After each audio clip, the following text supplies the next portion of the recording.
Welcome back, everybody. We're in the middle of our Grassroots Citizens panel, and next topic, a tragic story. A North Charleston, South Carolina man was pulled over for a failed taillight, and a police officer caught on video shot and killed the man, pumping 8 rounds of bullets into his back, and it appears that he then laid a taser gun next to the dead body, and reported that the officer reported there was a scuffle and that the person that was shot and killed had taken the taser gun from him. The good news here is that South Carolina police officials in North Charleston have moved quickly. They've fired the individual, and he's already been charged with murder. And again, tragic as it is, adding to the whole story is that the victim was black, the police officer is white. Let's go to Tommy Christopher in Washington. Tommy, you know, I was a big critic of Ferguson protest, big critic in the New York protest. This is just a tragic story. I mean, those who talk about white on black police officer violence in America have a case in this particular story. The good news is all hell's not breaking loose. Okay, well, sure, yeah. Actually, I kind of wonder what it is we would have to argue about here. That's the one thing about this is that the video is so very clear that, you know, really nobody can argue with it. I think if there is anything to argue about, it's whether, you know, you use words like "in this case," and, you know, when someone like me looks at that tape, when a lot of people look at that tape, they see, you know, hundreds, maybe thousands of murders that were just like this, that just weren't caught on video and that they got away with. Well, how do you know that? I mean, the left makes that accusation, you know, all the time. I'm sorry, who does? The left makes that. Yeah, the left, yes. Because, I mean, sure, there have been allegations of this type around for decades, and you know, without video to prove it, you know, of course, everybody's always going to take the police officer's word. But you know, the thing that disturbed me about this tape, and I have an article about this over at thedailybanter.com. The thing that disturbed me, I mean, obviously, watching the man get shot 8 times is terribly disturbing. Yeah. But what's different about this, because we've seen a lot of black men get shot on video. We saw John Crawford get shot in that Walmart. We saw Tamir Rice get shot in Cleveland. What's different about this video is when this officer plants that taser gun, he does it right in front of another police officer who doesn't bat an eye. And that's what tells me that this is commonplace and this is tolerated, and that the police put brotherhood and keeping themselves out of jackpots ahead of what's right and what's wrong. Well, you make a good point. If he planted that gun in front of a police officer and no one batted an eye, he felt awfully comfortable about doing that. Michelle, you were in Ferguson. Mm-hmm. Yeah.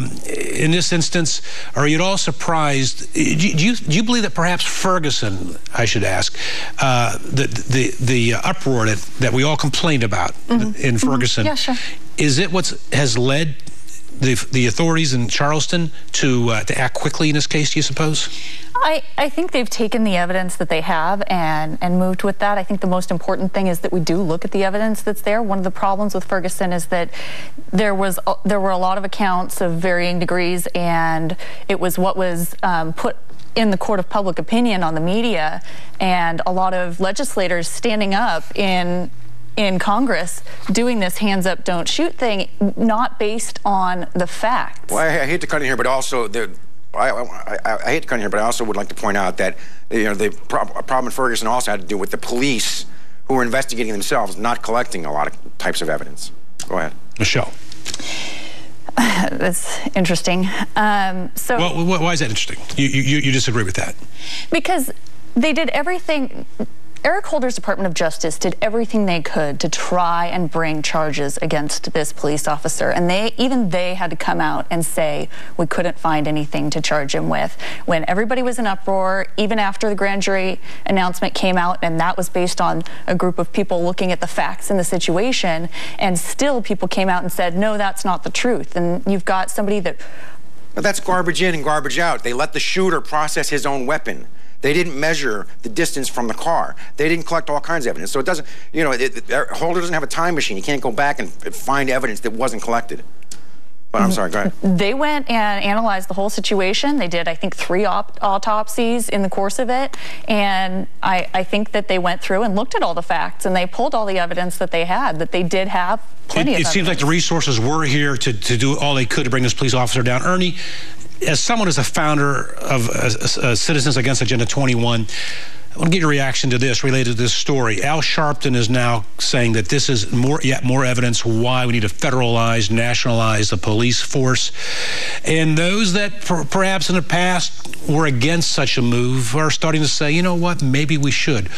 How do you feel about that? Well, you know, I hate to say this, but now I have to agree with our guest. They're on Skype.